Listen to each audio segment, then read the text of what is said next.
Hello, friends. Welcome back to Mack Truck Bookstop and our Reading the World project. Today we're talking about Pedro Paramo by Juan Rulfo, and oh my goodness, did this book knock my socks off.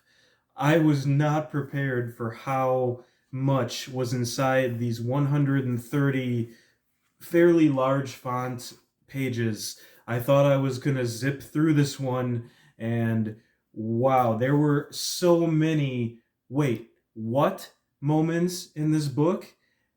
And by the time I got to the end, I was like, what the hell did I just read? Like literally, and that'll make more sense if you read it. But I read it in Spanish, right? And my Spanish, like I've read novels in Spanish. I'm fluent. I lived in a country in Peru where they speak Spanish, and I was like, is something wrong with my Spanish? Like, am I not as good at reading in Spanish as I thought? Because I have no idea what I just read. Like I read the words, but there is so much going on in here in and it was a head trip.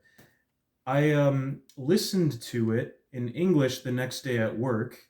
Fortunately, I have a job where I can just kind of listen to whatever I want all day, doing electrical distribution drafting on the computer, so I don't have to deal with customers or anything. So that was nice. I could listen through it in English, and I was like, I confirmed by listening to it in English that okay, no, that's how you're supposed to feel after reading through this the first time. It is one of the most atmospheric and just chilling and haunting, melancholy novels ever. I've never read a novel that made me feel this way. Afterwards, so there are novels that when you get to the end of them, they make you cry, or like feel really strong emotions. There's novels that make you laugh. There's novels that you finish and you're like, oh, that was really interesting. This was none of those things. I finished it. I did not like comprehend in my brain or even quite the heart what I just read. I didn't cry, but something was stirred deep inside me, and like to the core, something shifted. This book gets under your skin, it gets under everything, gets deep in there into your subconscious. This book works on it like a subconscious level. So okay, after listening to it in English, I went ahead because that's about 3.5 hours, so I still had a whole half of the workday left. So I'm like, okay, now I'm gonna listen to it one more time in Spanish. That final listening to it in Spanish as I was working, it all clicked. Well, I'm not gonna say it all clicked. There's still stuff in this book that like is mysterious and endlessly profound, and like I could see this being a book that's on like my yearly reading list. Like I just open it up once a year, probably around Halloween. Like honestly, I kind of wish I would have read this more around like September or October. It actually takes place at the end of August, so like a late summer, early fall type of read. Um, it is perfect for this book. I hardly want to say anything about it. Like if I could just say all the books I read, I have to make you go read one. This is gonna be it. I think everybody should just go read it. I would recommend this to everybody to read. It's so good. It's so profound and important as well historically in the history of Latin American literature, which I knew going in, but it still defied and surpassed all of my expectations, even though I knew that it was an important work.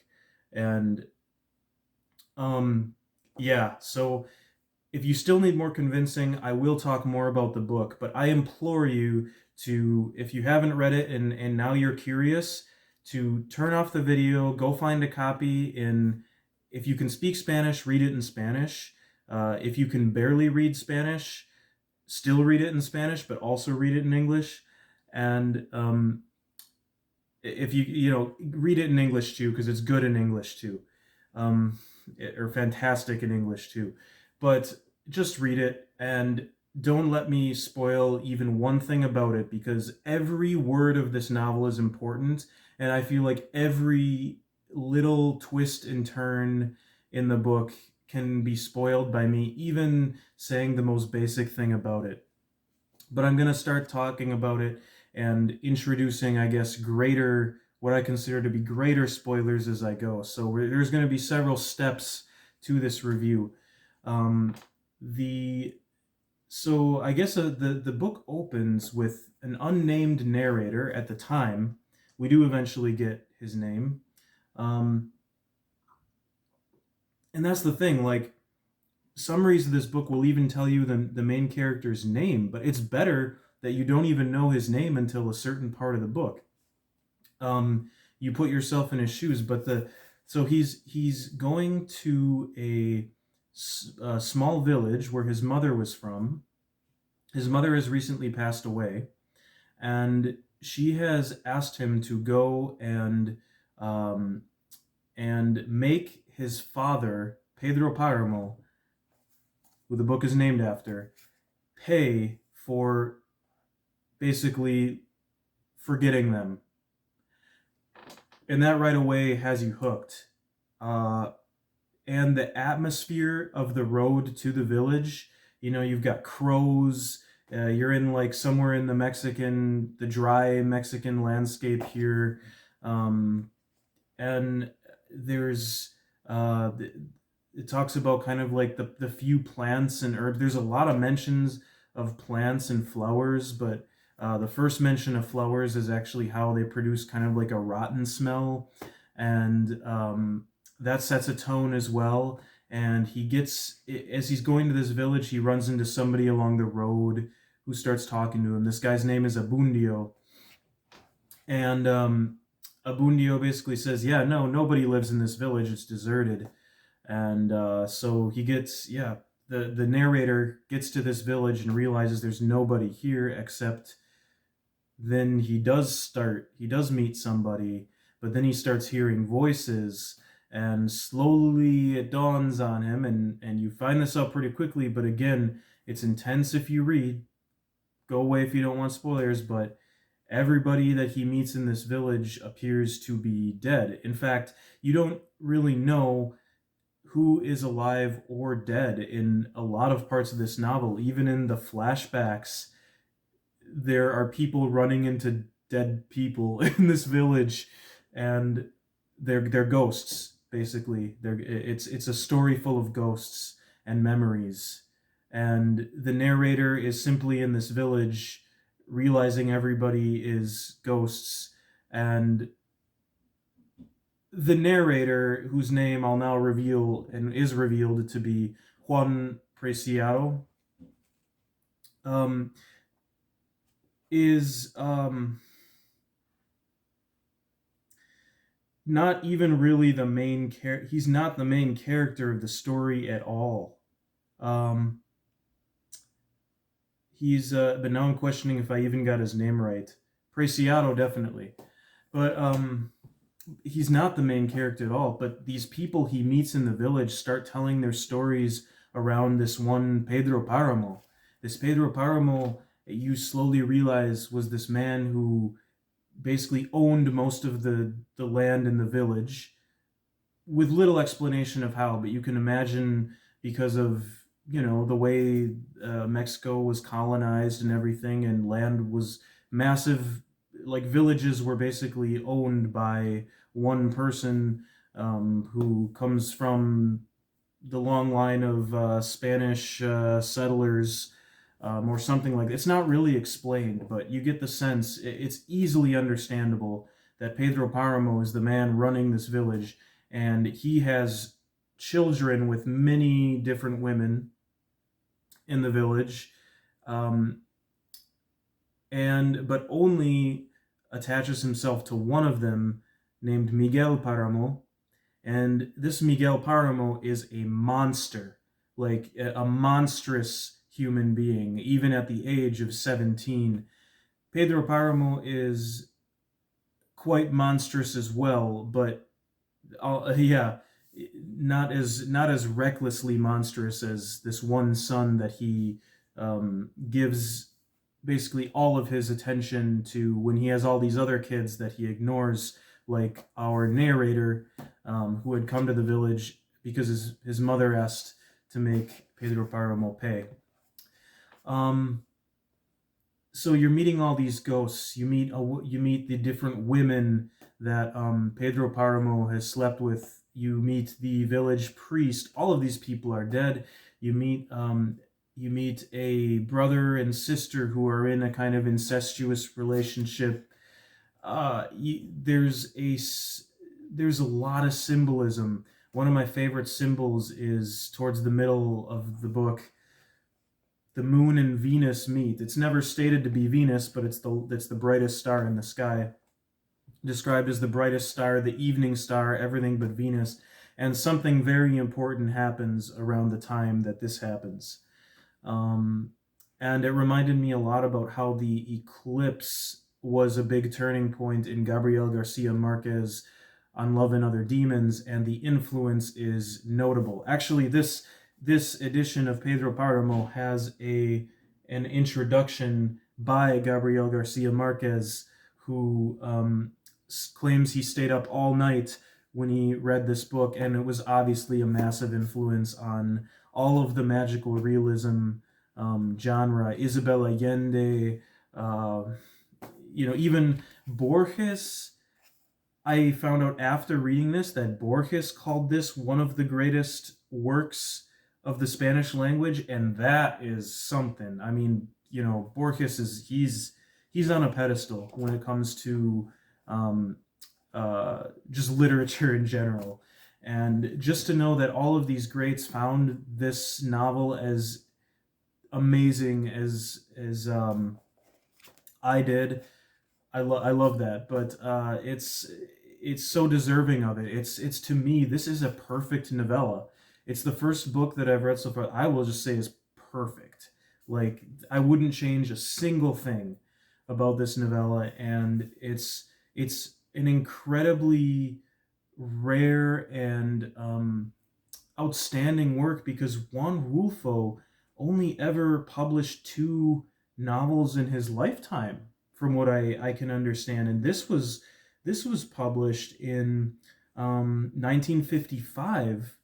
His other one was published in 1953, and he died in 1986. So he's one of those authors like J.D. Salinger, who wrote pretty much one novel and called it a day. Um, but that one novel was an earth-shaking masterpiece, and this, I mean, wow. I got to read more novellas, because some of my favorite books are novellas. I think of Tove Jansson, the very first book that I did for this project, The True Deceiver, because to me, there is no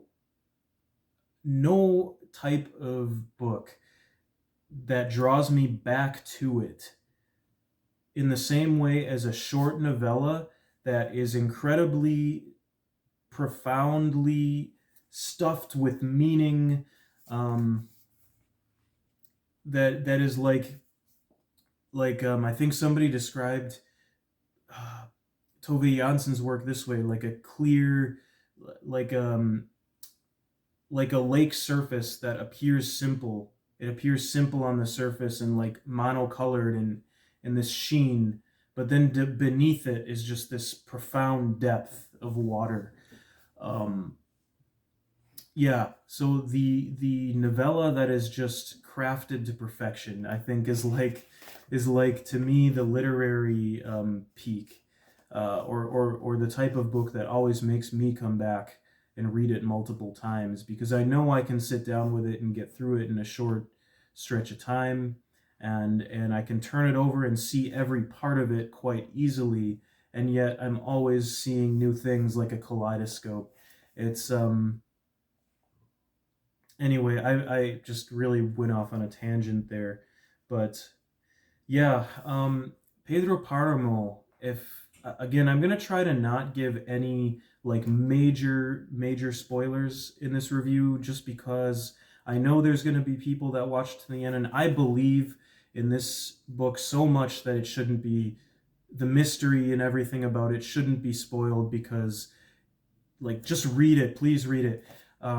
It's so good. And but I do want to talk about the themes that I found in it, I guess. So the first one that comes to mind is, one, it's the story of a man who, and this is just one facet, because it's also the story about all the people this man affects, but it's the story of a man with power who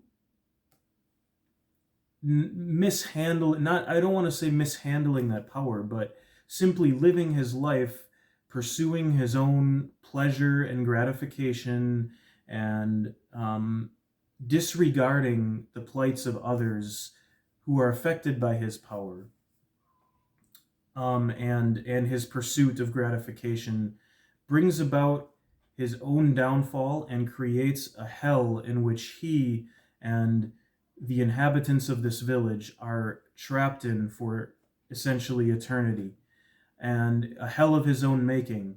But, and you can look at this in a sense that the perpetrator of this crime of misuse of power, or simply a man who is corrupted by what power is, and his own human impulses and needs, or desires, those things combined create this hell, and and he might be suffering, but so does everybody else. I mean, it is just the literal. This is not, to me, what Juan Rulfo describes in this novel is not a purgatory. It is a hell, and that is why it is so deeply affecting to me. And it's a deeply spiritual novel too. There's a lot of talk about God, and there is a conversation in this book that discusses kind of what I'm getting at here about whether this is a purgatory or hell. And the it's the what happens to the main character in the beginning, the narrator, is pretty terrifying when you think about it. Getting sucked into this hell, and it's a hell that is existing in the guise of realism. So that's why I don't know if I feel that magical realism is an appropriate description of this novel, even though it did, I guess, inspire that current, because, yeah, it uses realistic scenarios, but it's uh it's, it's working on the subconscious. It's like, this feels like, to me, it came out of a dream. Sometimes it felt like you're reading a dream. um when I was reading, I've never felt so disoriented when reading a novel. I've never felt so, like, the the narrator will meet a ghost in the village, but then other voices and echoes will interject in the middle of conversations, just randomly, and there's so few dialogue hints as to who is speaking. You just have to know who is speaking by the context, and sometimes there's no way you could know who is speaking until you get later in the book and get new information. It's a little puzzle that you have to put together, but it's also like a slow dawning of horror, like this bad gut feeling that you kind of think you know what this interjection of a ghost, or a voice is referring to, but you don't know yet. And then when you find out, there's this aha moment. And for me, most of those aha moments did not happen until the second read. So, I guess that's the major theme. You could also read this book as Pedro Paramo being a kind of Greek hero type of figure who causes his own downfall and yet tries to do good, but you know, he kind of like tries to help the Mexican Revolution in one part, and like tries to do some good. And I think him taking in one of his kids, Miguel, was him trying to do good, but his kid turns out to be a monster. And it's like, it's wow, I'm sorry. These videos are not. This video is not. I didn't do any script. I think the purpose of these videos is I just want to get my initial reaction to the book and to get it down. And I really hope someday I can put something together about some of these. Like this one especially is worth so many rereads, so much analysis. Um, Thank you for watching these videos, and I hope some of my emotion, some of my passion for like the books that I am passionate about is contagious and will make you want to read it. I yeah. So there's two ways you can look at Pedro Paramo. There's many ways you can look at Pedro Paramo. The women of the novel have their own stories and really fascinating arcs and really impactful arcs. But again, it just all works on this subconscious level, and I am nowhere near understanding this book. Themes of motherhood. There are definitely themes of motherhood in it, and um, corruption of people, and how it starts from the top but also comes from the bottom.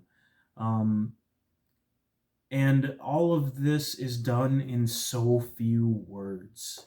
Is that and in such a strange, interconnected, confusing way that only comes together at the end of the book or upon a reread. But when it does, it's like that little bit that you have to work for. Everything you work for in this book rewards you in droves.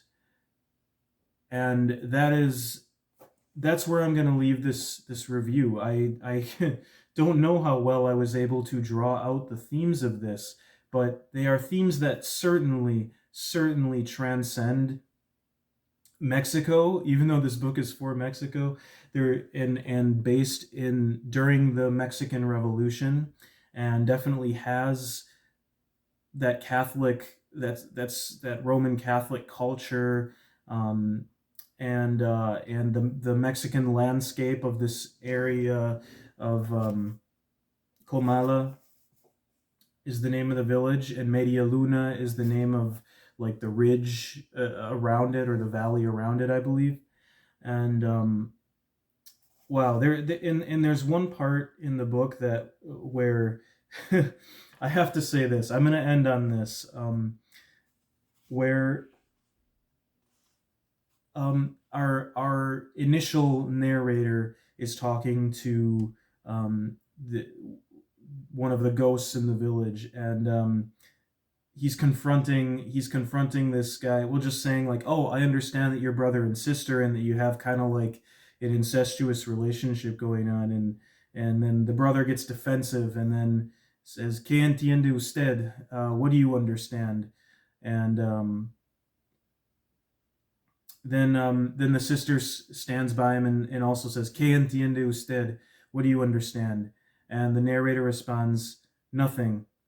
I'm understanding less all the time. Cada vez entiendo menos."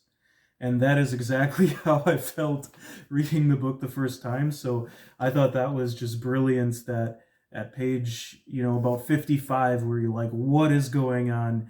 At least the author and the narrator allow you to relate to that sentiment. So the book is with you the whole time. It knows that you're figuring this out as you go along. Please read it. It is so good.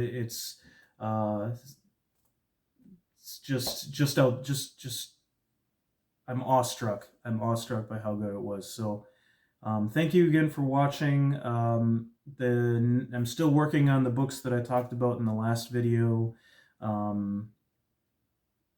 I think at this point I'm gonna go all out trying to finish Bridge on the River Drina, or Bridge on the Drina. since I'm a good way into that book, and still, of course, working on Fernando Pessoa's Book of Disquiet.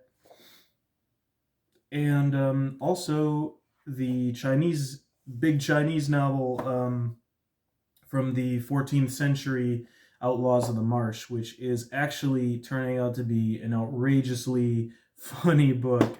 It's so entertaining, and it's great, like, before bed reading, which is not what you would maybe expect of a 14th century Chinese novel. But yeah, just thought I'd share that as I'm doing this, and I might work in another book soon here too, and mention that in either the next video or the end of the next video. So thank you again, everybody. Thank you for watching or subscribing or commenting, anything you do. Books like this make this project worth it. It's not the first that I've loved, but it is certainly the one that I've been the most fascinated with. I mean, if and in my life, if all other books are here, Pedro Paramo is over here. I mean, I'm not saying that it's that much better. What I'm saying is I've never had a reading experience like this. And you probably haven't either. So check it out. It's worth it. Thank you. Have a great night.